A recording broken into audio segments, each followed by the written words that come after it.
No. 2. Arizona went into the battle for Atlantis as one of the favorites to win the tournament in its 3 days in the Bahamas.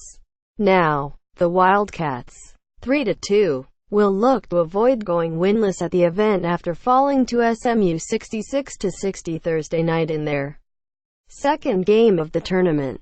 Strangely enough, Arizona will still get a chance to play another ranked team in the 7th place game Friday night at 9:30 p.m. ET with no 18. Purdue also looking to avoid going winless at the tourney.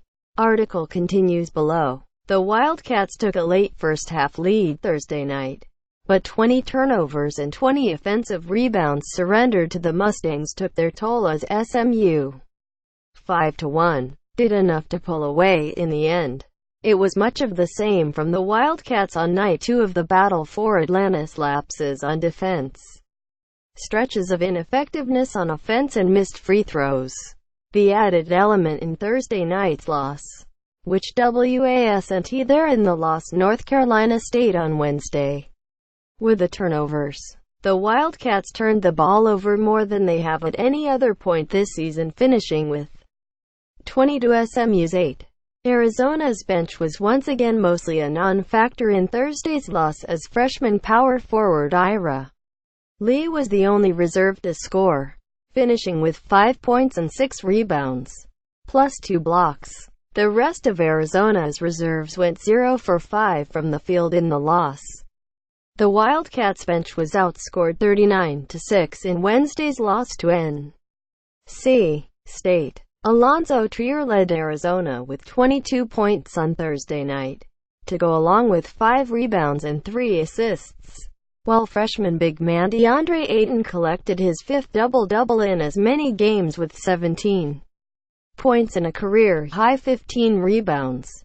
Thursday night's game was one of runs, with Sean Miller's Wildcats up by 10 points during one stretch of the game.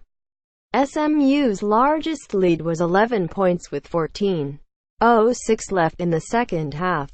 The Mustangs didn't make a field goal over the game's last 3:44. SMU dominated the offensive glass in the win as well, leading to 14 second chance points.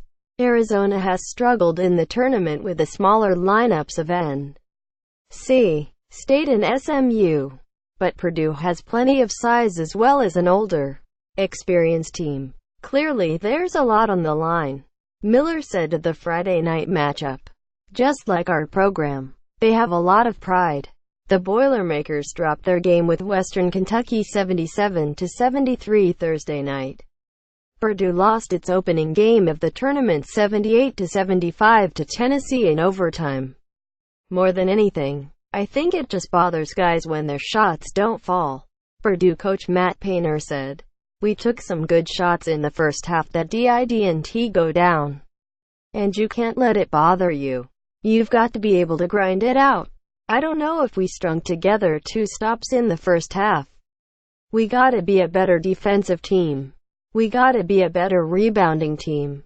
Purdue, 4-2. Was led by senior big man Isaac Haas in the loss Thursday night as he finished with 22 points and 6 rebounds. The Boilermakers had 3 players finish in double figures.